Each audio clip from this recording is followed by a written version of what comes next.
Thank you. Thank you so much. Please sit.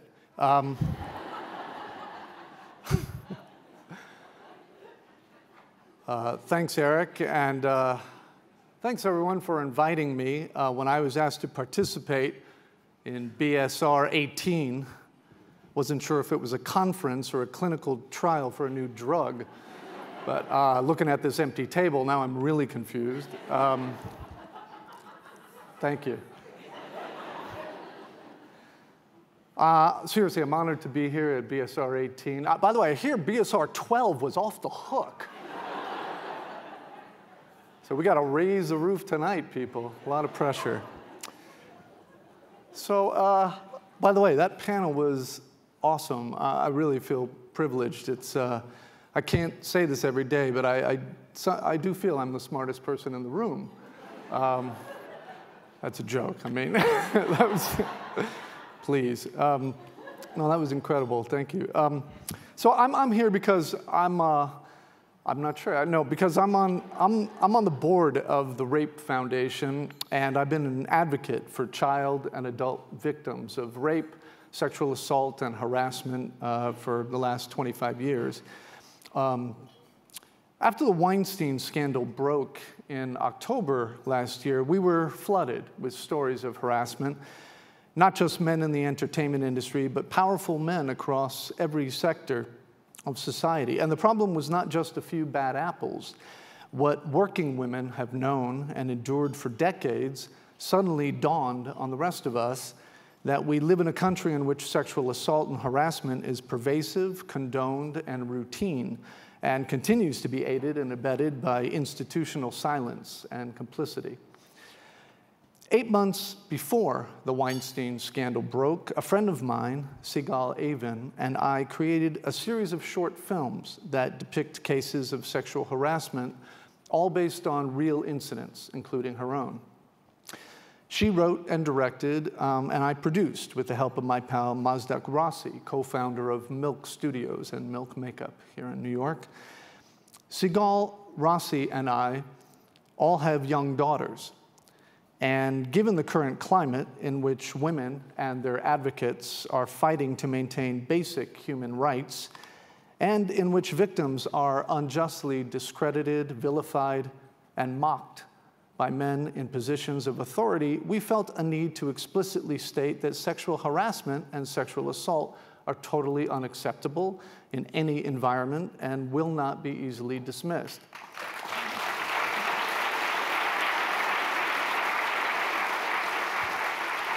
So we made these films in partnership with RAIN, providing their 24-hour hotline for victims and bystanders, and with the NWLC, the preeminent legal resource for victims. The Ad Council helped us create 30-second PSAs of the films, and along with several major studios and networks, we released the PSAs and the short films online, making them available for streaming and broadcast. We then joined forces with the city of New York, and more recently with the city of Chicago, so these PSAs would appear in all New York City and Chicago taxicabs, on Taxi TV throughout the entire year.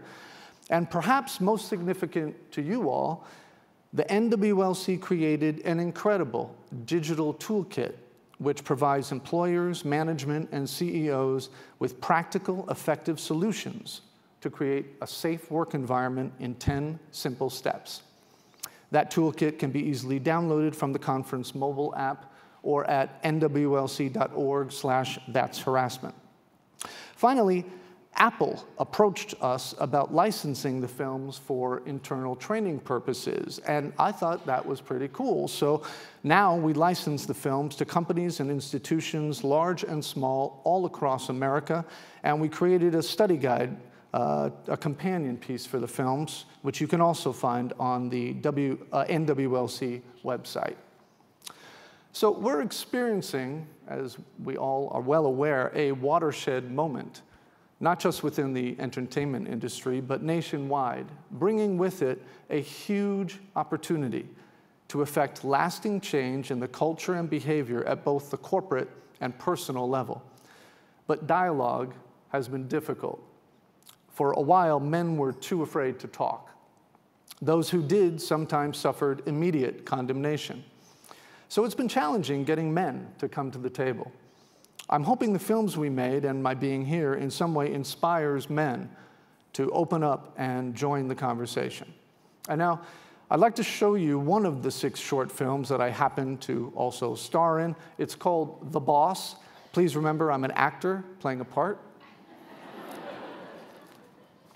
Hey, Paul. Yeah, thank you. I can't find the McGinnis file. I keep losing it. I mean, I don't know. Is it me? No, I don't know. Hold on. Don't be silly. Oh, that's weird. Right? It keeps disappearing. Okay, hold on. We're gonna find it. Just give me 1 second.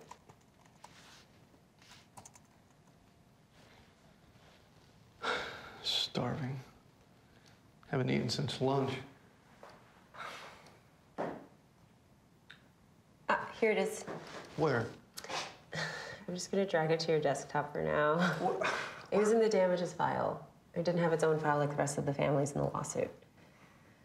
But I'm just gonna organize this tomorrow. Thank you. Yeah. That would be great. Yeah. You're amazing. Oh, thanks, my dad. Oh, really, you're very sweet. Thank you. All right. If you're done, I'm gonna get going. Oh, yeah. Where are you headed? No, we're just home. Well, I'll take you. Oh my goodness, no, don't be silly. No, it's no problem. I'm out of here. No, it's fine. It's No, I'll really, drop you. I'm It's 4 not- stops away in the queue. I'm like, I'm really fine. Yeah. What, you don't get bothered on the train? No, I put in my headphones and I listen to my music and then, Nice. yeah, I just go in my own little world. It kind of clears my head. It's nice. Actually, you know what? That sounds really nice. No, I should probably join you on the train, clear my head. Get one of those splitters, headphone. Oh, yeah. So you're happy here? Everything good? I mean, you're Oh, happy wow, here? yeah, for Everything sure, good? yeah. I've been great. I mean, you're comfortable? Everyone treating you right? Yeah, everybody's been just great. I mean, like, I feel really lucky to be here, Good. so, yeah. Well, I'm really glad we chose you. Me too. I mean, even though, there was, a contingency that were like, they wanted someone older with more experience. It's a big responsibility. Oh, it's huge. I know, it's huge. And the salary. Oh my god, yes. Right? I mean, like, I was about to move in with my parents, and right before, so this saved me. So, yeah. Well, I'm glad to hear that. No, I just want you to know that I really believe in you, Thank you. It's nice to hear that from someone. These are cool. Did you, what did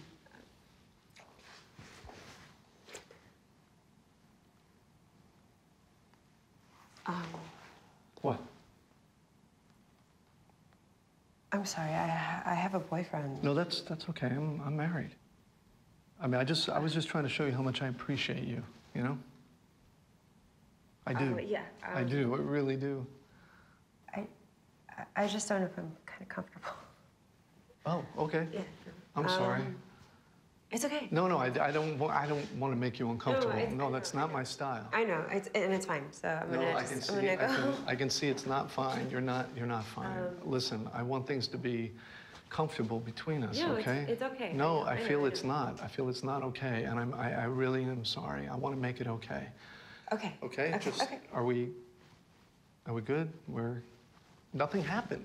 No. Nothing happened. All right. I was showing. You know what it was? I just want to show you how great you are, how good you are. Thank you. Okay. And that's all. Okay. We're good. We're friends. We're friends. Okay. We're friends. Come on. Let's have a hug. I don't think that's really. No, we don't need to. let's end this properly. Come on. Come on. Okay. There and here. This is how we end things properly, right? Okay. Okay. All right. Yeah. Okay. Sure. All right. I'll see you tomorrow. See you tomorrow. Okay.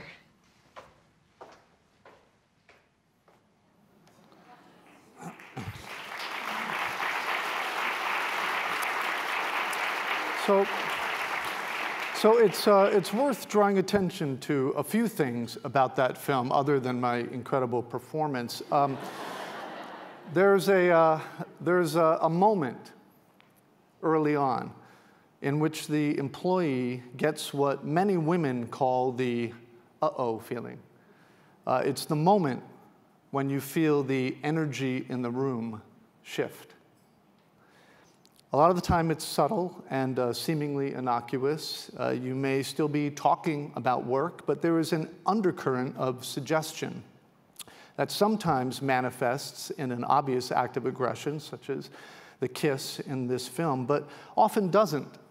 So the woman is left wondering if what she experienced was real or imagined.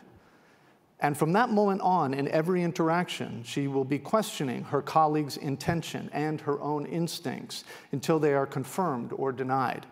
She'll be on guard, which is not ideal for a productive work environment. By the way, I'm well aware that men are also sexually harassed by women, by other men, but I'm choosing to focus here on 95% of all victims, which happen to be women. Before the boss touches his employee in the film, he does several things to assert his power.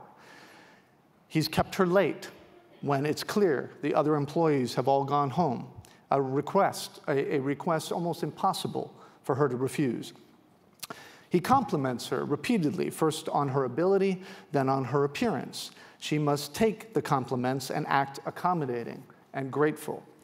He offers her a ride home, which she delicately declines, but now she's put in the position of having to say no to her boss, which is risky and frightening, as she doesn't know what the cost of that denial will be in his opinion of her moving forward.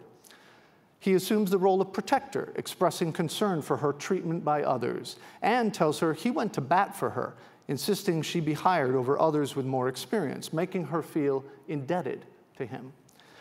Despite her body language clearly indicating she wants to go home, he sits on his desk. He settles in, essentially saying he's not done talking to her. She's forced to stay until she's dismissed, and so on. So part of what we need to do is change the culture so men become more aware of how their actions and behaviors may be affecting their colleagues and subordinates. All of our focus historically has been on questioning what the woman did, what she wore, what signals she may have sent, the veracity of her story, and advising women what to do in these kinds of situations and how they can try to avoid them. Whereas I think we need to shift the focus of the conversation onto men. What can men do to make sure they don't put women in uncomfortable and potentially compromising situations?